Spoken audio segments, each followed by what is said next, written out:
todo con vida, amado. Por ese aplauso, por todo lo que está pasando aquí.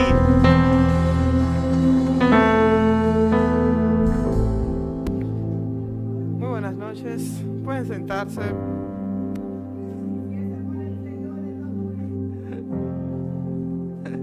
¿Se quieren ir?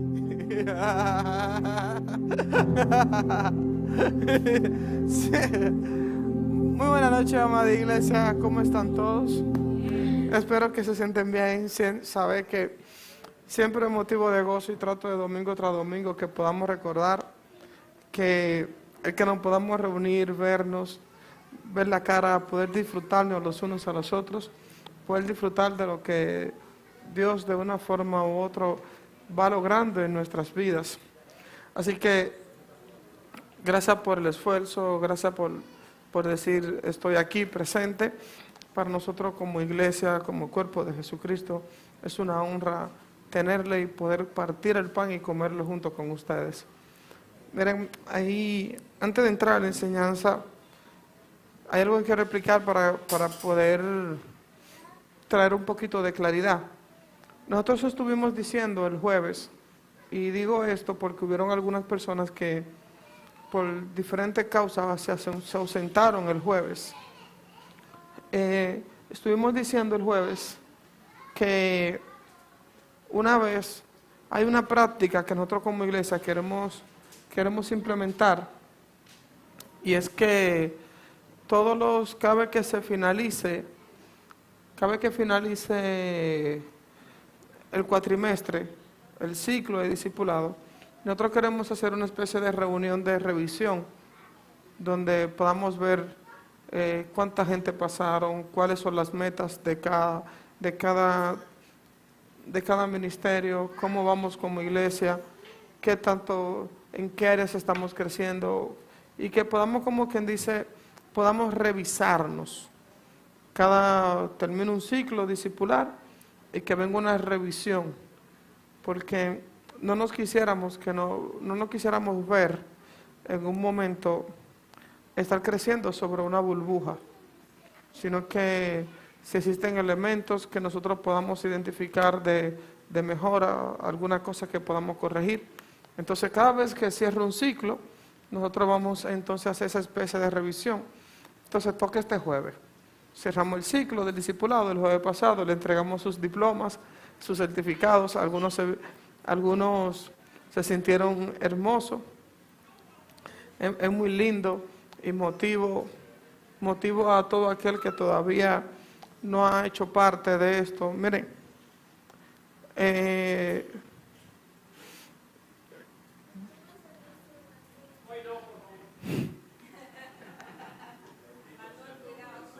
está bien. Motivo a que las personas de una forma u otra puedan ser parte.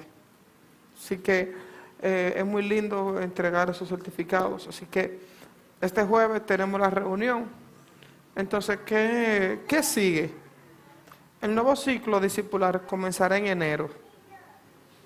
Entonces, durante estos 5 jueves que van a quedar luego de la reunión, cada estudiante se va a quedar con su maestro y vamos a trabajar 3 temas, un pequeño mini discipulado de 3 temas durante esos jueves. Y el primer tema es cuál es el estándar que nosotros como iglesia queremos establecer, cuál es el estándar de qué nosotros queremos que tú seas cuando digas que eres parte de Sal y Luz. El segundo tema es qué la iglesia espera de ti, y el tercer tema es qué tú esperas de la iglesia, porque es importante que podamos como conciliar las expectativas con las realidades. Yo puse un ejemplo el jueves y fue que a veces tú tienes que un miembro viene y sus expectativas es que la iglesia le va a dar una casa, y la iglesia, su expectativa es que el miembro le va a dar una casa. Entonces llega un momento que la iglesia está descontenta con el miembro porque la iglesia está esperando una casa y el miembro está esperando una casa. Entonces como que ambos tienen expectativas incorrectas. Entonces es importante que nosotros definamos por las escrituras cuál es la expectativa que espera de la iglesia y qué la iglesia espera de nosotros, para que nosotros conforme a eso podamos edificar los recursos. Entonces, el jueves traten de no faltar todo para que veamos una revisión en qué estamos, cómo estamos avanzando. Queremos cada cuatrimestre ver cuánta gente se unieron, cuánta gente pasaron, cuántos nuevos convertidos hubieron. Y la idea es, quizás no se va a hacer a plenitud como queremos este jueves, pero la idea es como que cada cabeza de departamento muestre su plan de trabajo para el siguiente ciclo, donde usted diga, bueno, yo quiero ser parte. El año que viene nosotros queremos abrir el proyecto piloto de células. Todavía hemos estado como cojeando, pero queremos el año que viene abrir un proyecto piloto de células por lo menos de 3 meses, con el motivo de producir en algunas casas, importante, poder crear ese motor de células para atraer nuevas personas a la congregación. Así que eso es parte de las expectativas que queremos presentar como plan el próximo jueves. Así que, dicho esto, ya si se pueden poner sus pies, vamos a comenzar. Me gustaría que nos acompañen las escrituras. Vamos al libro de Corintios, a la segunda carta de Corintios. Sí, se pueden poner sobre sus pies si no es mucha molestia, la segunda carta de Corintios.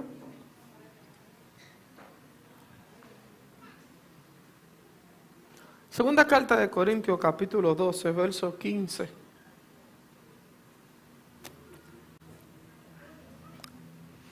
Las escrituras establecen la siguiente declaración. Dice, y yo con mayor placer gastaré de lo mío, y aun yo mismo me gastaré del todo por amor de vuestras almas, aunque amando más sea amado menos.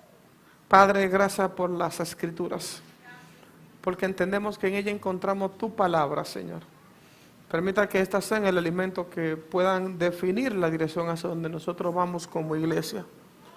Que podamos entender la necesidad de este alimento y que podamos poner la urgencia necesaria cuando entendamos que no estamos comiendo de tu palabra, Señor.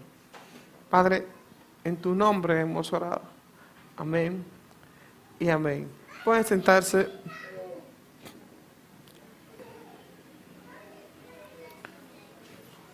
Nosotros hemos decidido hablar este trimestre acerca de la contracultura.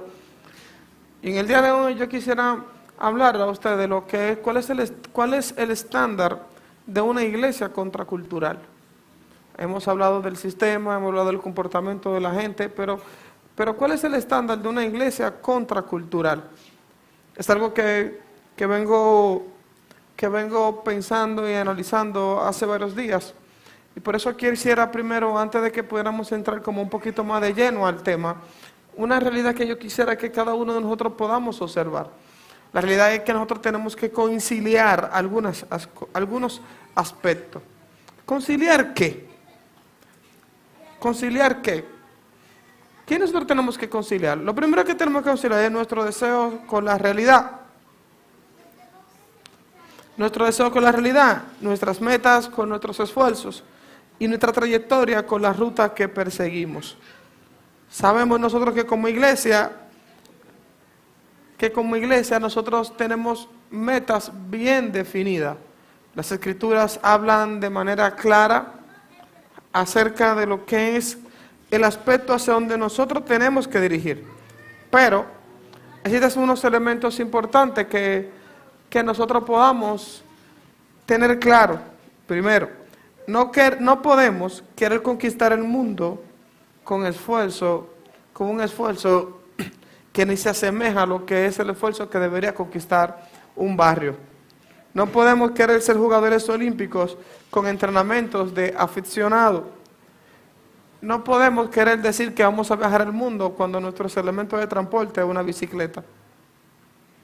Entonces muchas veces nuestro deseo como iglesia no se concilia con otros esfuerzos que nosotros establecemos a diario. Si nosotros pudiéramos, Ángel, si pudiéramos evitar abrir esa puerta, póngale candado, ponle llave. Sí, porque que hay dos y esa suena, entonces es un elemento distractor. Entonces, como estamos siendo entrenados en la solemnidad, entonces todavía tenemos el elemento de que salgo, entro. Entonces, nuestro esfuerzo muchas veces no se corresponde con lo que dicen nuestros labios.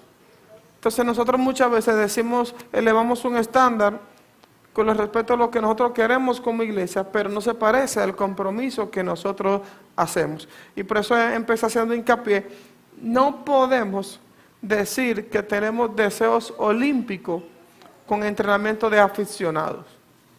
No funciona, no sirve.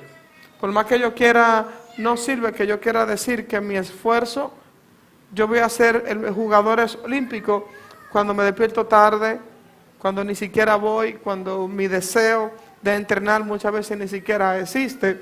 Entonces, no funciona de esa manera. Por eso la misión de la iglesia, en cuanto a las escrituras, está muy clara. Y por todo el mundo, cambiar el mundo, ser una iglesia contra cultura y ser un modelo que inspire. Todo eso, y pudiéramos añadirle más elementos que para cualquiera de nosotros están de manera clara en cuanto a la misión. La pregunta que nosotros tenemos que hacer no es qué tanto se parece la misión de lo que es la iglesia con lo que nosotros hacemos como iglesia. Entonces, no ganamos nada nosotros estableciendo esos estándares altos, pero compromisos bajos. No funciona así. Por eso yo siempre he puesto un elemento que es determinante, que hemos visto nosotros muy común en cuanto a lo que es la política. Casi siempre nosotros cuando vemos los escenarios políticos, por ejemplo aquí en Santo Domingo Oeste, todo el mundo cuando estaban aspirando a diputado, habían duda de quién podía ganar, pero habían algunos que nadie tenía duda de que iban a ganar. Por ejemplo, a la diputada Leyvi Bautista, a todo el mundo tú le preguntabas, ella va a ganar, y nadie tenía duda de que ella no simplemente iba a ganar, sino que ella iba a ser la más votada.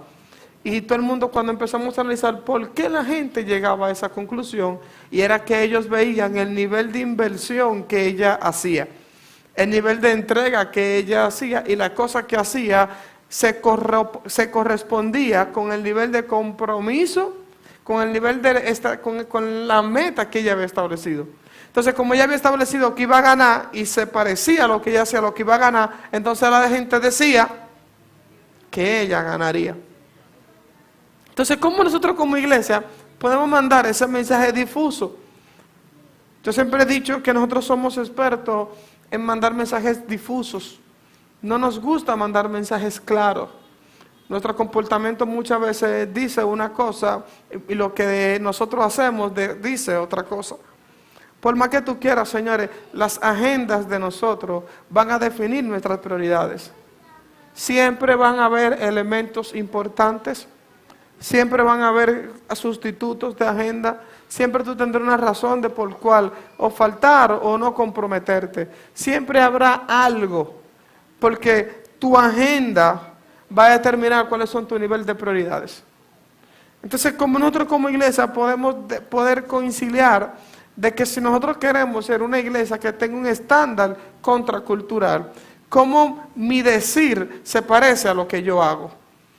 Es imposible lograr ser una iglesia contracultural sirviéndole a dos señores. Nosotros por lo regular, hay algo que hace mucho yo quisiera hablar, pero todavía nunca he podido decirlo, pero le diré una parte, y es como parte de la inmoralidad a veces habita dentro de la iglesia. Y dirás tú, ¿qué es la inmoralidad? Por ejemplo, muchas veces en la antigüedad, no sé si ustedes sabían, y se lo haré a modo de información, no existían esos contratos civiles que hoy en día nosotros experimentamos. La gente por lo regular cuando se casaba eran compromisos. No había de que un juez que determinaba, sino que entre los padres de ambos se ponían de acuerdo, y cuando había un compromiso, entonces decían que la persona estaba casada. Por lo tanto, cuando una persona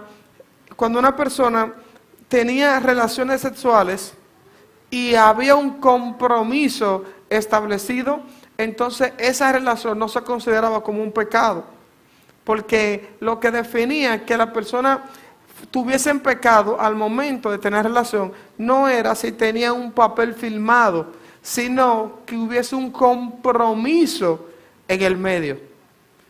Por eso, antes, lo que es la palabra adulterio y fornicación, en griego, en algunos contextos, se utiliza la misma palabra, dando a entender que la fornicación nacía no necesariamente producto del acto sexual, sino que nacía de tener relación con algo con la cual tú no tienes compromiso. Entonces, así mismo nosotros tenemos muchas veces esa fornicación con la mentira y a veces con la verdad. Nosotros fornicamos con la verdad y también fornicamos con la mentira.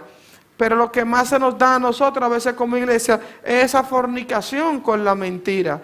Porque muchas veces vivimos coqueteando con la mentira como sistema de tiniebla. Y sin darnos cuenta, así como papi estableció hace unos domingos atrás, cuando él hablaba lo que eran los gastos hormigas en la contabilidad, que él estableció lo que son los pecados hormiga. Asimismo son las mentiras hormiga. Yo miento para algo, coqueteo con la mentira en cuanto al negocios, en cuanto a los negocios, en cuanto a las amistades, en cuanto a mi vida diario. Y sin darme cuenta, yo estoy construyendo todo un sistema de mentira. Y yo estoy fornicando de manera constante con la mentira. Por eso es necesario que nosotros podamos establecer, si yo quiero ser parte de una iglesia que tenga un estándar contracultural, mi compromiso tiene que ser un estándar contracultural. La cultura establece que usted debe congregarse 1 o 2 veces a la semana, donde usted tiene que venir 2 horas quizás por cada reunión que usted hace. Y si la cultura estableció eso, si usted cumple con eso, usted está cumpliendo con el sistema cultural.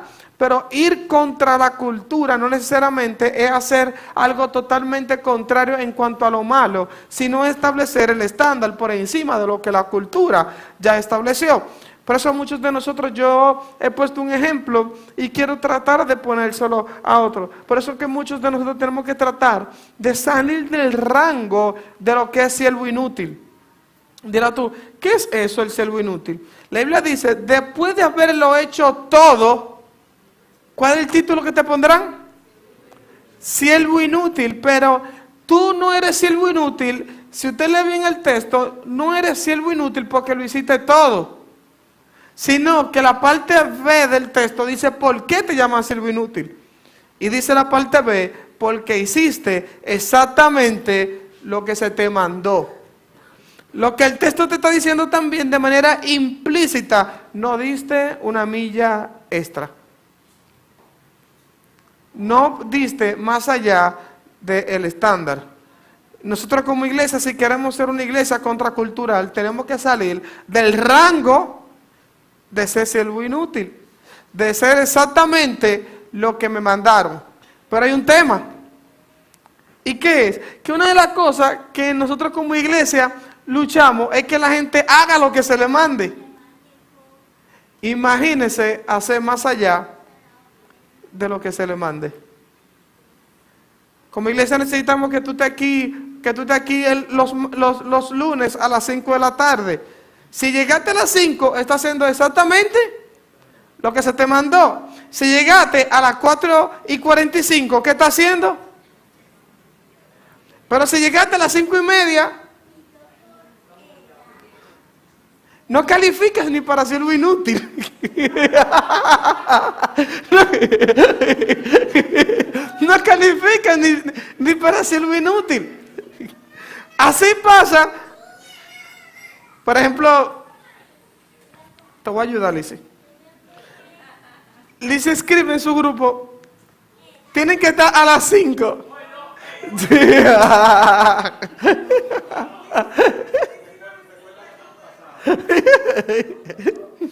Y llegas. ¿A qué hora, Yandra? Entonces, ¿cómo nosotros podemos salir? Entonces, a veces nosotros estamos muy entusiasmados en que yo quiero ser una iglesia contracultural, pero mi mi compromiso no se corresponde con la iglesia contracultura. Por eso siempre pongo el ejemplo y siempre pongo el ejemplo con los atletas de alto rendimiento, los atletas que tienen calidad olímpica. Tú no tienes que saber muchas veces si un atleta tiene calidad olímpica porque él te lo diga, sino su nivel de entrenamiento con respecto al deporte que practica, te dice que él es entrenamiento, él entrena. Yo me acuerdo que cuando yo empecé a jugar pelota, señores, en la liga, yo iba los sábados nada más. Yo nada más iba los sábados, porque yo era un atleta aficionado. Y algunos sábados ni iba. Luego que yo quise tomar la liga en serio, yo empecé entonces a ir 2 veces a la semana. Iba miércoles, iba sábado. Porque yo quise salir de ser un deportista aficionado. Y quise convertirme en un deportista de más. Luego, yo quise pasar a ser un pelotero que tenga formación de alto nivel, y yo pasé a un programa.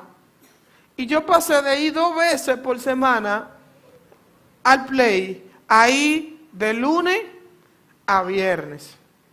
Luego me empezaron a evaluar y me dijeron, mira, no es suficiente. Y yo me acuerdo que yo iba al play de 8 a 12 o 1 de la tarde, venía y comía, y luego iba de 3 a 6 al Estadio Olímpico a hacer ejercicio de educación física. A medida que yo quise elevar mi nivel de deporte, mi nivel de entrenamiento fue creciendo. Parte de lo que pasa, que nos pasa a nosotros como iglesia, que muchas veces nuestro nivel de compromiso crece en cuanto a lo que decimos, pero muchas veces disminuye en cuanto a lo que nosotros hacemos. Quiero hacer un paréntesis. Hay una desmotivación que por lo regular a nosotros nos pasa, que no nos permite comprometernos mucho a nosotros con respecto a esto. Y era algo que estaba hablando con Albi ayer y quise hoy traerlo a la memoria. Y es el Salmo 73. El Salmo 73 es uno de los salmos que se parece a muchas veces algo que nosotros decimos en privado, pero que en público nunca lo decimos. Miren cómo empieza el Salmo 73. El verso 2 dice, en cuanto a mí, casi se deslizaron mis pies. Por poco resbalaron mis pasos. Y antes de entrar, hay aproximadamente 18 causas que muestra el salmista de por qué él toma esa decisión. Pero yo quiero empezar con esta parte. Dice, en cuanto a mí, casi se deslizaron mis pies. Por poco resbalaron mis pasos. ¿Por qué yo quiero traer preámbulo de este texto, señores? Porque muchos de nosotros experimentamos esta situación. En cuanto a la forma de la vida, en cuanto a las cosas que nosotros experimentamos, cuánto nosotros a diario, cuántas veces nosotros pasamos situaciones que podemos decir, en cuanto a mí, casi resbalaron mis pies, por poco se deslizaron mis pasos. ¿Cuántos nosotros hemos podido poner esa, no sé si ustedes saben, por ejemplo, en mi oficina yo tengo una máquina de cortar cartón digital y tiene un botón grande rojo, que cuando tú no puedes llegar a tiempo a un botón de lo digital, él tiene una opción que tú le das ¡pa! Y se para. ¿Cuántos de nosotros hemos podido, cuando estemos al borde de tomar, darle presión a ese botón rojo? Presenta ese botón rojo cuando estamos. Yo sé que muchos de nosotros quizás hemos cedido ante el pecado y no nos da tiempo a poder presentar ese botón rojo. Pero el salmista dice, yo llegué a tiempo y presioné el botón rojo. Porque en cuanto a mí, dice, en cuanto a mí, casi se deslizaron mis pies, por poco resbalaron mis pasos. ¿Y por qué yo le digo a ustedes que esta realidad se convierte en algo que nosotros experimentamos a diario? Y dirá, ¿tú por qué? Miren las causas. Las causas que menciona el verso 3 al 9 dice, Porque tuve envidia de los arrogantes, viendo la prosperidad de los impíos. Tuve envidia de los arrogantes, viendo la prosperidad de los impíos.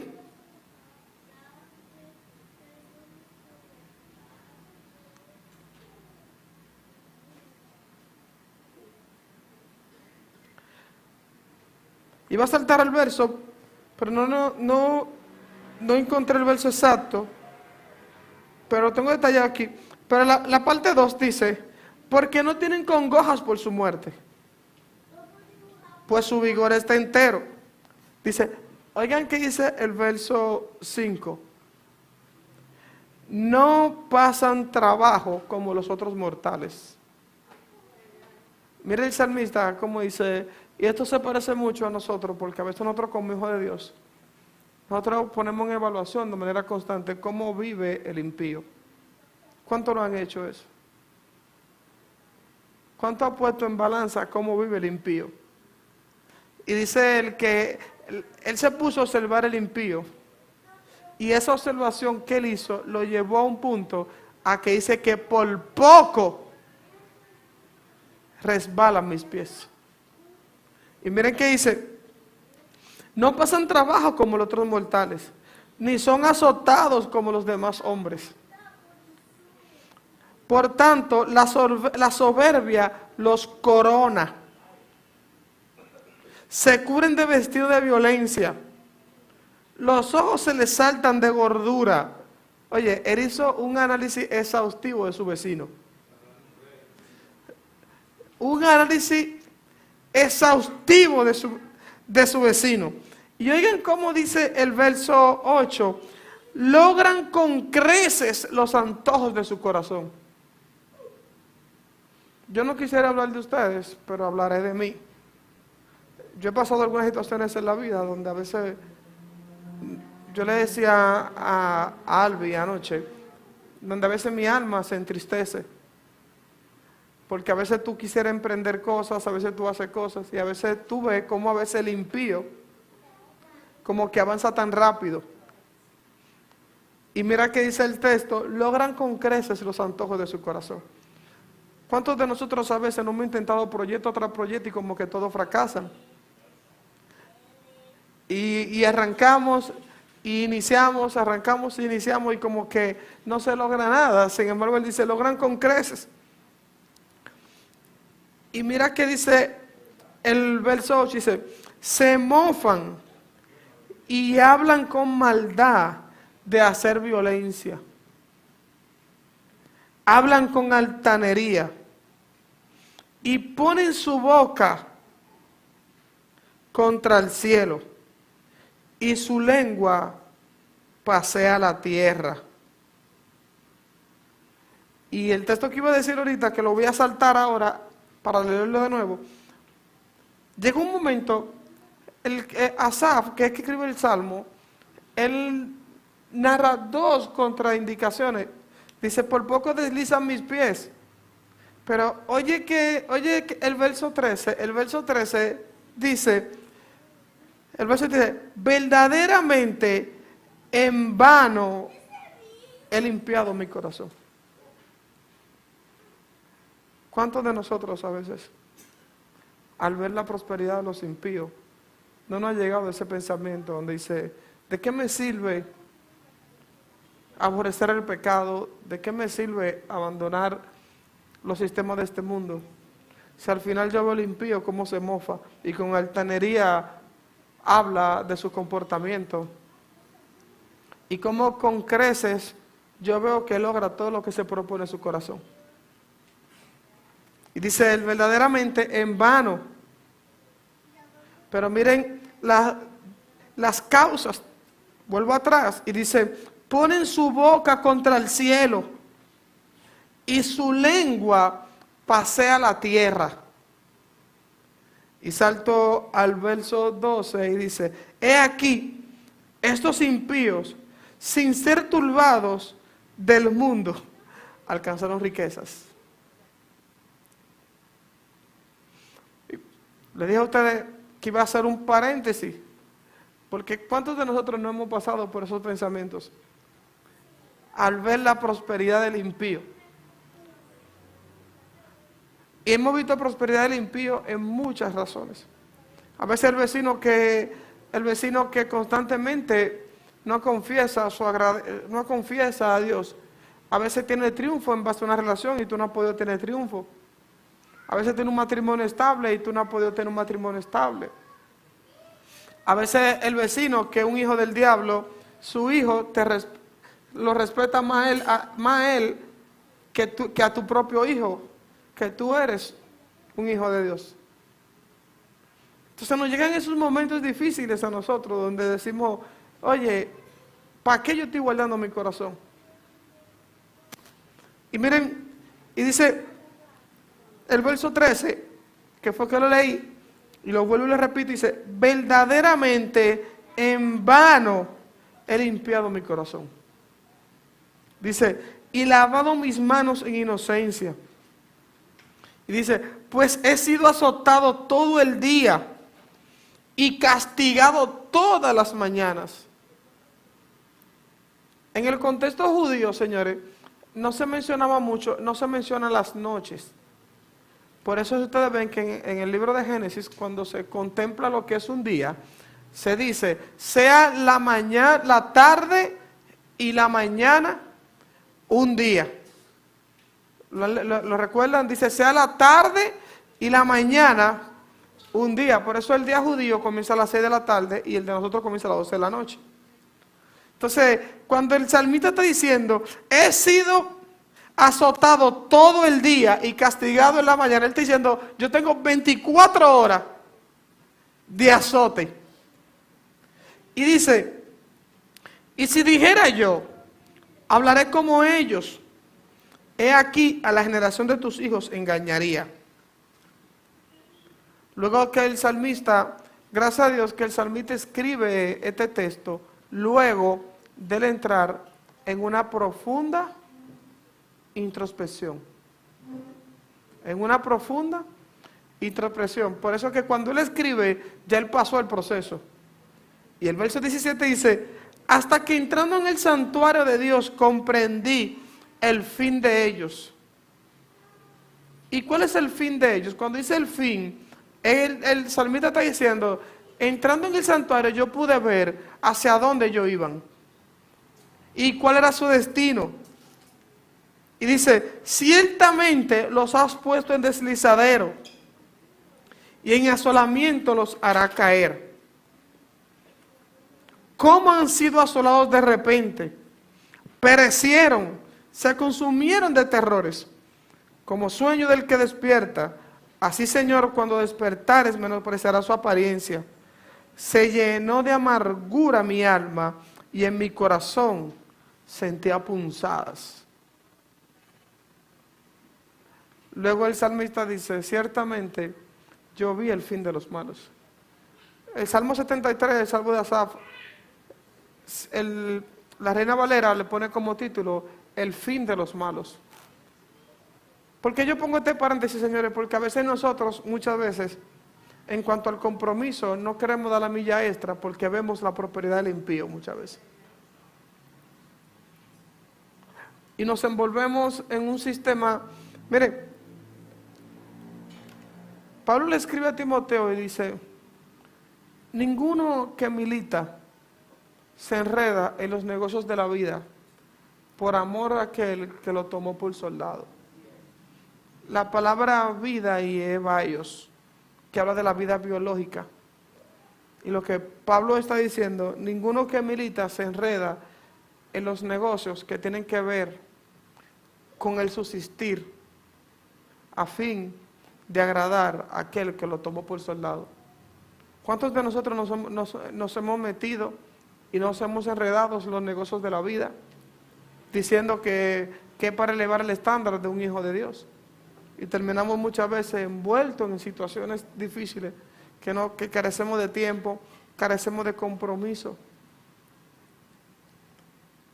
Y nos vemos muchas veces sin recursos para poder financiar la causa del reino.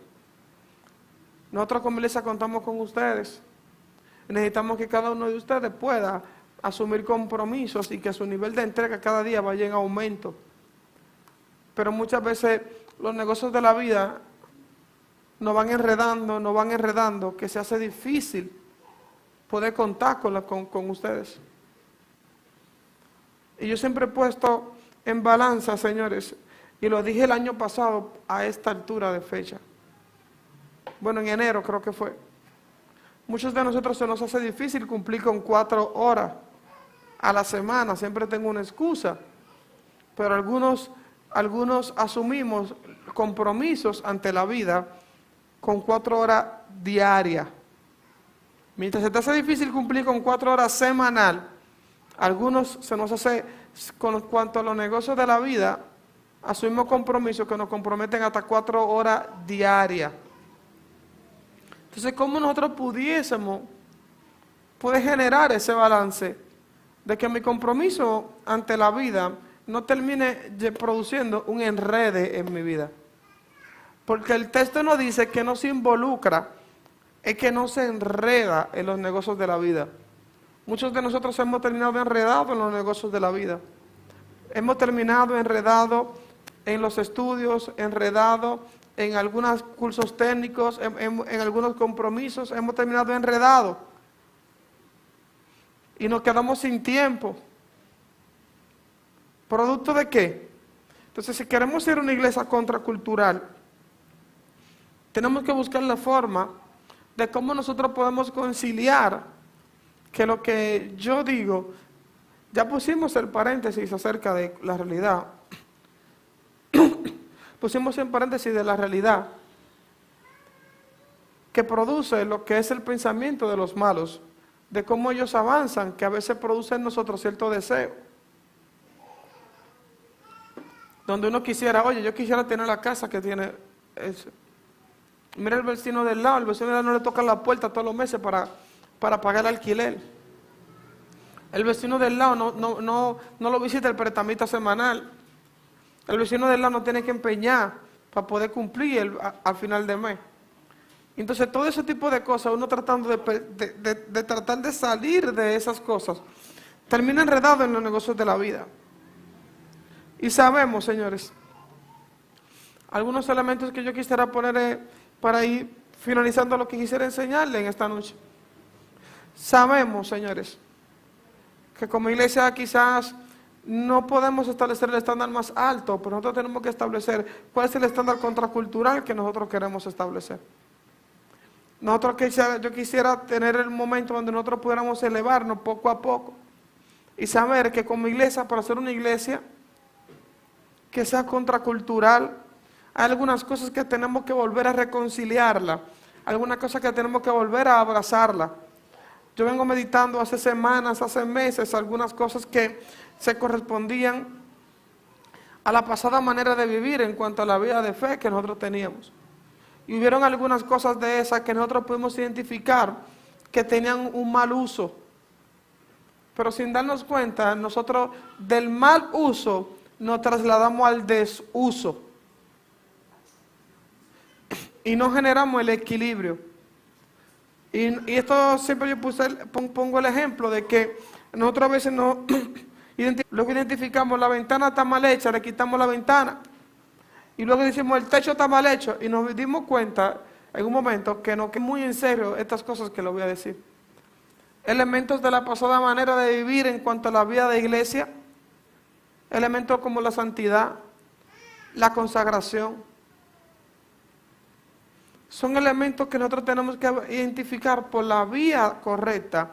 Cómo nosotros podemos restaurar. Yo me acuerdo, señores, que cuando se definía que esto era santo, se decía que esto era santo, una gente no podía, un impío no dejaban que tocaba el instrumento. No lo dejaban porque entendían que era pecado.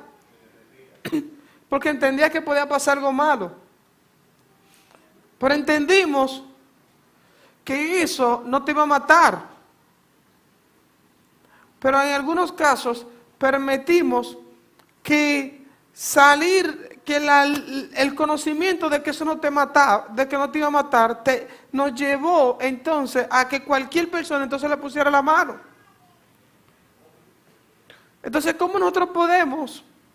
Yo me acuerdo en aquellos días que cuando yo tenía tanta intención cuando el estándar que yo definía lo que era santidad y consagración tenía que ver con el hacer. Yo me acuerdo que si yo iba a tocar algo, yo trataba de que, miren, a mí, yo no le ponía, yo ni le tocaba la mano a una cerveza. Si una botella estaba vacía, a mí me enseñaron, y yo ni le ponía la mano, porque para mí, yo perdía la consagración poniendo en la mano a un tendo vacía, y yo no le ponía la mano.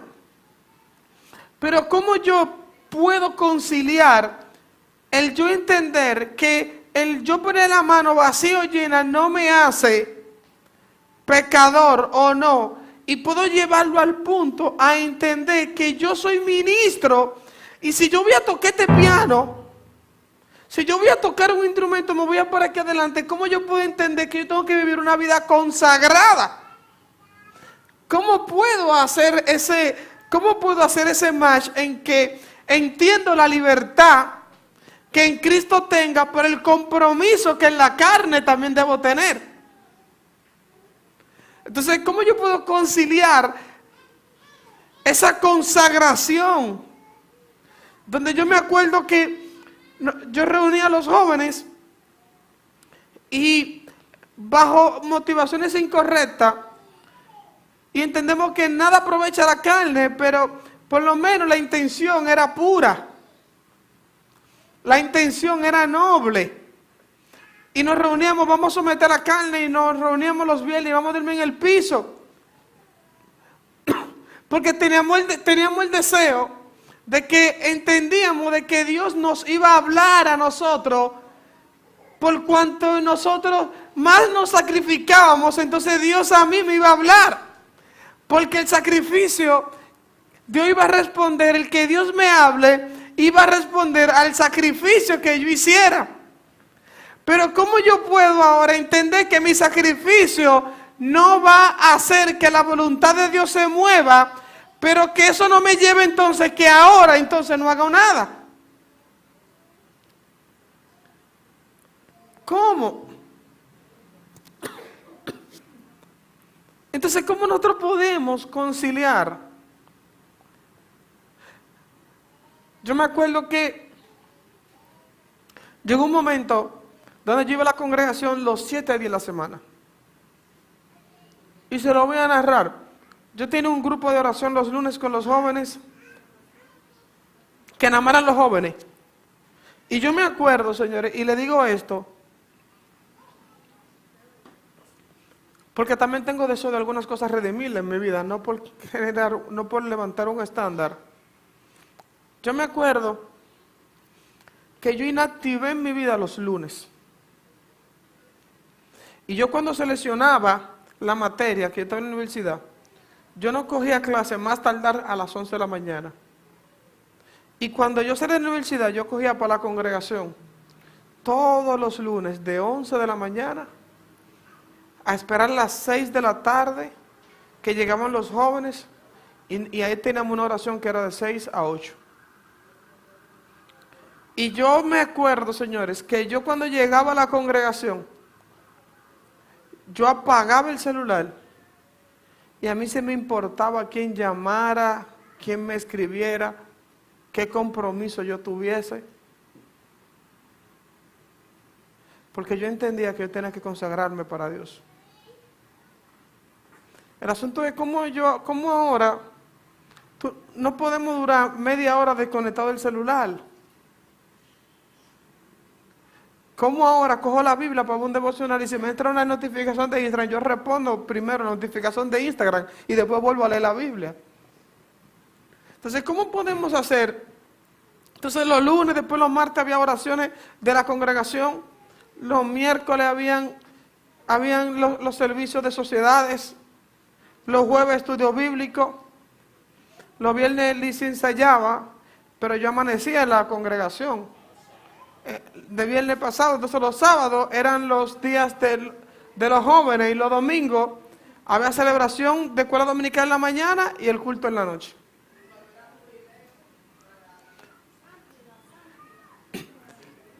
A mí, eso producía un nivel de desgaste. Es verdad. Pero bendita ignorancia que me mantenía motivado. Entonces, ¿cómo nosotros podemos entonces entender que ahora somos libres y la libertad, más que producir un compromiso de mayor peso, lo que produce una expresión de libertinaje y de irresponsabilidad de alto nivel? De alto nivel. Y mírense al espejo ustedes mismos, no necesariamente. Entonces, ¿cómo podemos reconciliar el punto de que yo ahora no oro para doblar el pulso a Dios, pero como yo, en vez de entender la voluntad de Dios por miedo a la oración, caí en un abandono de la oración? Entonces, lo que es la oración, la santidad, la comunión, el apartarse, ¿cómo todo eso nosotros podemos redimirlo basado en la realidad? Hay dos textos que yo mencionaba mucho antes que no responden a la realidad de lo que nosotros hoy estamos viviendo, pero ¿cómo podemos entender y traerlo a nuestra realidad? Salmo 122:1 decía el salmista David: yo me alegré con lo que decían, a la casa de Jehová iremos. No había templo, pero él decía, cuando yo veía a alguien que hacía cosas para Dios, en mí producía alegría. Y sabemos que la casa de Dios somos nosotros. Y ahora nosotros nos reunimos para vernos, pero ¿cómo el congregante puede producir esa alegría? El Salmo 84:10 dice: porque es mejor un día en los atrios que 1000 fuera de ellos. Escogería antes estar a la puerta de la casa de mi Dios que habitar en las moradas de maldad. Es verdad que eso no responde al pacto en el que nosotros estamos. Es verdad que eso está alejado de la realidad de lo que nosotros somos.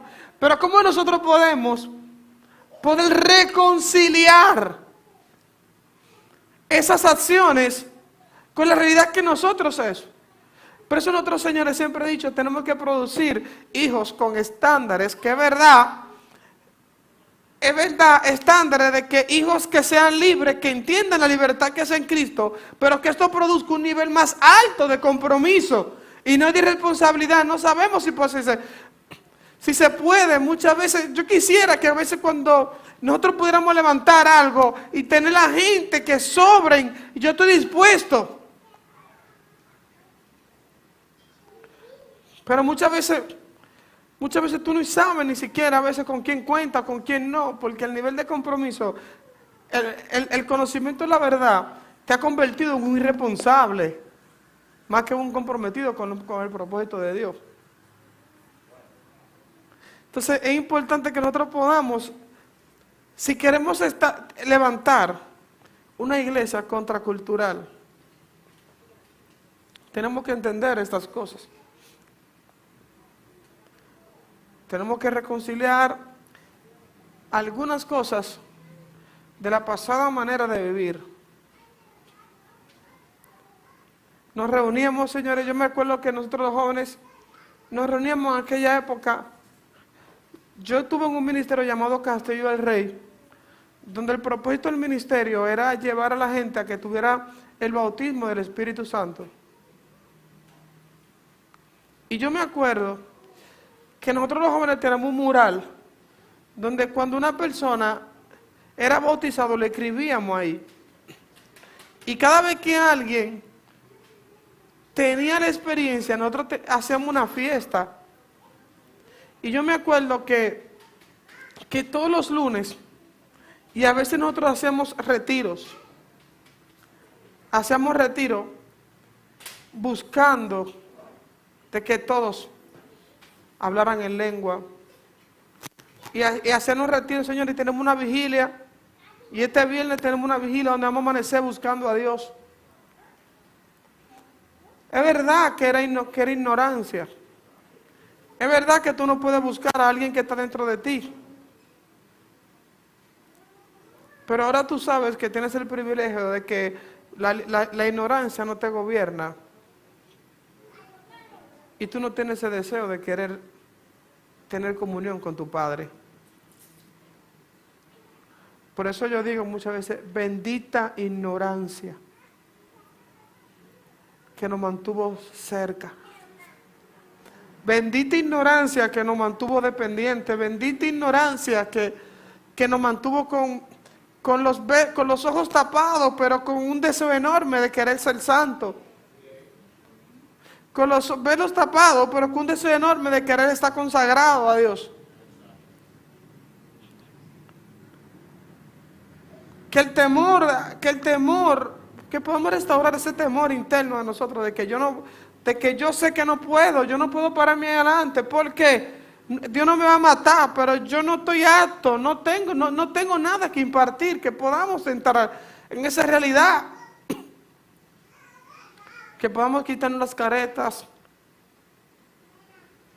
tapar quienes nosotros somos y que podamos entrar en un nivel de comunión puro y limpio delante de Dios. Si queremos ser una iglesia contracultural, hay cosas que tenemos que revisarlas. Señores, pónganse de pie, vamos a orar.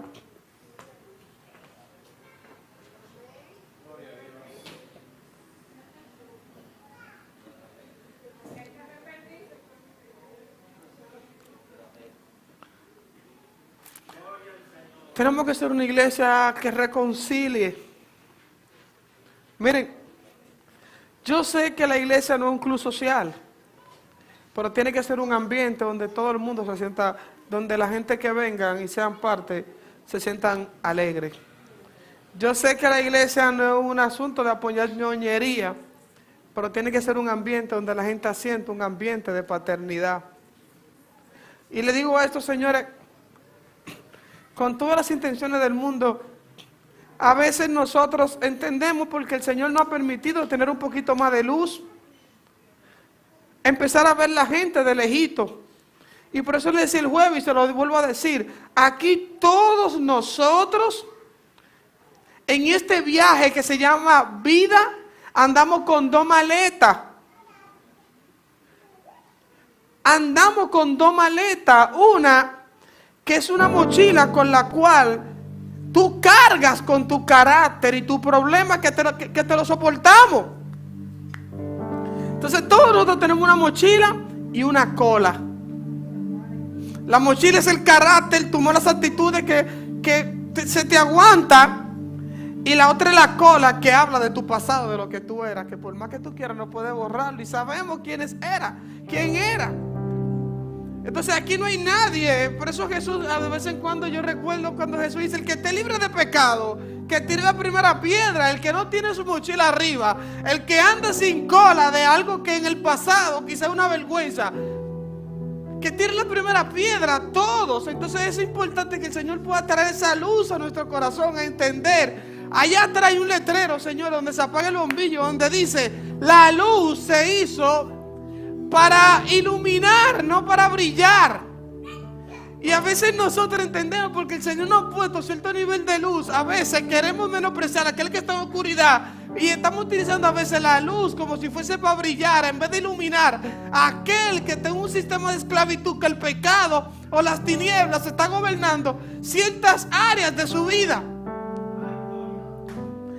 Hay un principio de la física que yo le comentaba a Yandra esta semana y le decía, mira, hay un principio de la física donde dice que la materia no se destruye, sino que se transforma.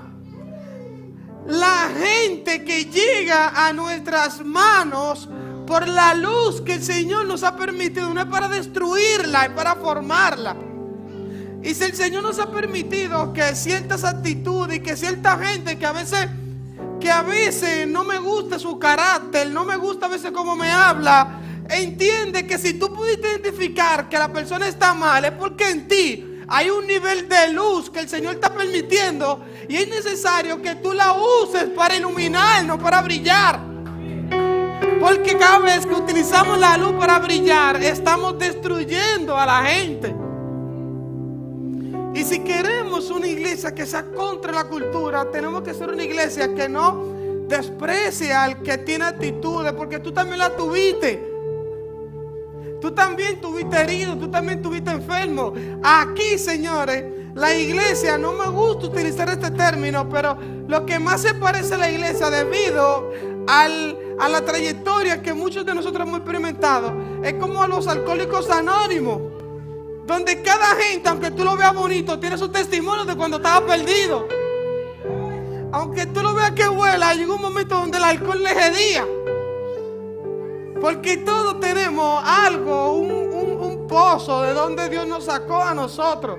Sea a un nivel más profundo, pero todos estuvimos esclavos en algún aspecto de nuestro carácter, de nuestro ego. Todos hemos pasado momentos donde nuestro matrimonio se fue a pique, donde por poco se deslizaron nuestros pies, algunos hasta se deslizaron.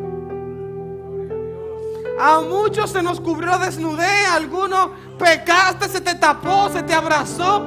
Todos tenemos algo, una herida que tapar, y a veces nosotros creemos que porque tienes un saco puesto, porque tienes una camisa, creemos que la cicatriz no está de que tuviste herido.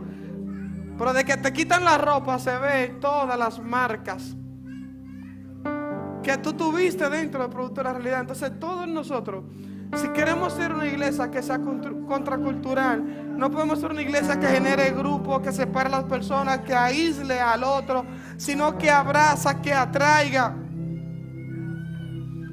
Que el lenguaje de que a mí no me importa, de que tú tienes una actitud. Señores, hemos pasado el experimento donde le decimos a algunas personas, a grupo con tal persona, no, yo no quiero. A ti no te rechazaron cuando tú tuviste cuando tú hedías producto del pecado, producto del lodo en el que te embarrabas. Nadie te rechazó, te abrazaron. Y fue muy bonito lo que Lizzie dijo ahorita: yo estoy para ayudarte, para apoyarte. El otro se ríe cuando no lo necesita, pero el que está en el lodo tiene ganas de llorar porque a veces se siente solo. Entonces, ¿cómo nosotros podemos, si ser una iglesia contracultura, que contracultura no sea un tema de un trimestre, sino que sea un modelo de vida que nosotros como iglesia podamos levantar? Yo soy contracultura. Por eso siempre he hecho hincapié, no es lo mismo la iglesia como congregación, no es lo mismo la congregación que la iglesia. No es lo mismo la iglesia como un organismo que la iglesia como una institución. No es lo mismo. La congregación está todo, pero la iglesia es viva. La iglesia tiene que amar al otro. Es el cuerpo de Cristo, la cual se entrega, la cual corre contra la cultura, donde al que lo odia, su reacción es amarlo. Y al que te golpea, tu relación es ponerle la otra mejilla. Y al que te pide que vayas con él una milla, ve con él dos. Y al que te pide la túnica, también dale la capa. Si queremos ser una iglesia contracultural, es que nuestras acciones vayan contra el pensamiento normal. Si te ponen una persona que todo el mundo rechaza y tú haces lo mismo, tú eres una iglesia cultural, no contracultura. Y la diferencia entre cultural y contracultura es que una se parece al mundo, porque opera desde el sistema de las tinieblas. Entonces, ¿cómo nosotros como iglesia podemos elevar los estándares? De poder tener un estándar contracultural que vaya más allá de que cuando Dios te pone una persona al lado, a veces nosotros parecemos detectives del pecado, porque nuestra poca luz pudo ver la condición que estaba el otro y lo que utilizamos para brillar. Tú estás mal, yo estoy bien. Y no, la luz es para iluminar, y la luz no genera sombra. Esos son los letreros que andan por ahí. Léalo un día y engánchaselo y pégaselo, póngalo para que se despierte, lo lea y lo vea de manera constante. Entonces, ¿cómo nosotros podemos elevar el estándar? Señor, gracias. Permite, Señor, que el estándar nosotros podamos elevarlo, Señor. Y que algunas cosas que dentro de la ignorancia en nuestra pasada manera de vivir en cuanto a la vida de iglesia hacíamos, puedan ser reconciliadas, Señor. Teníamos motivaciones incorrectas, pero intenciones redimidas, Señor. Quizá buscábamos lo que no debíamos de buscar, pero la consagración estaba, Señor. Nuestro nivel de entrega y nuestro temor ante el pecado era más alto, Señor. Señor, yo me acuerdo, Jesús, como el temor se me fue infundido, Señor, con respecto a la Santa Cena, donde se me decía que si estaba en pecado no debía de tomarla, y eso producía en mí un miedo, que yo sabía que la semana que me tocaba tomar la Santa Cena, entonces yo trataba de vivir una vida con un nivel de consagración más alto. Y como esto, Señor, bendita ignorancia, que me llevaba a un lugar equivocado, pero me mantenía con intenciones correctas, Señor. ¿Cómo nosotros podemos restaurar, Señor? ¿Cómo podemos restaurar que ahora la libertad en Cristo, el conocimiento, la sabiduría de este mundo no venga ahora a que se me importe si me paro aquí íntegro o no, si me paro aquí consagrado o no, si me paro aquí? Que nuestro nivel de entrega, Señor, nuestros niveles de santidad sean elevados, Señor, porque tenemos un estándar más alto, Señor. Bendita ignorancia, Señor. Cosas que parecían más brujería espiritual que cosas, pero bendita ignorancia que le decíamos no al sueño y sí a la oración. Y ahora el conocimiento nos ha llevado a que le decimos sí a la comodidad y no a la comunión, Señor.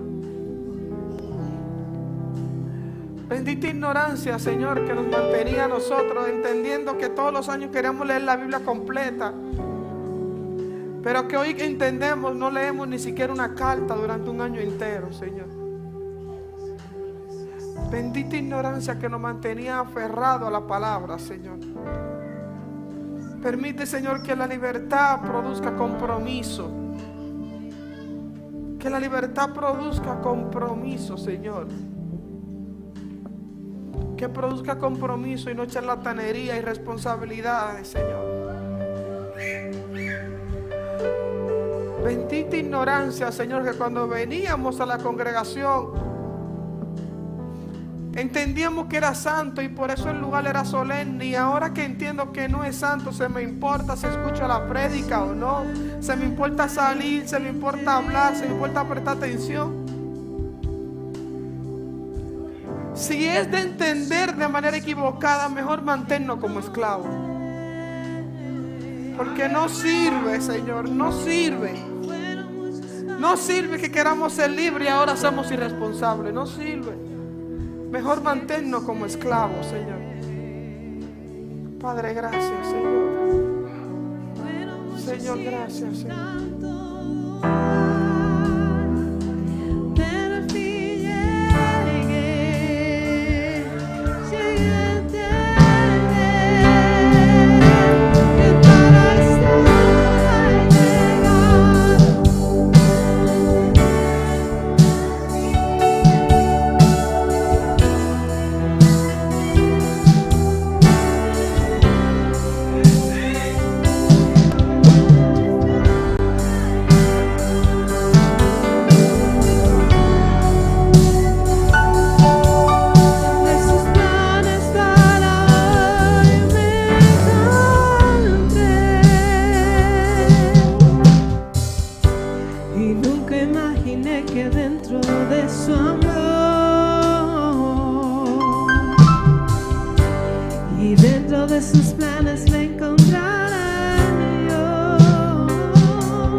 Ven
presentamos nuestros cuerpos como sacrificio vivo delante de ti. Y hemos presentado tu oración, Señor.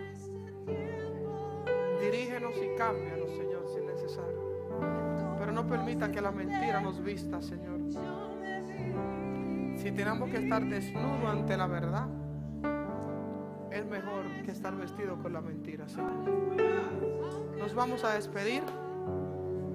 Permite que sin importar hacia dónde vayamos, podamos llegar bien, Señor. Padre, en tu nombre, Jesús.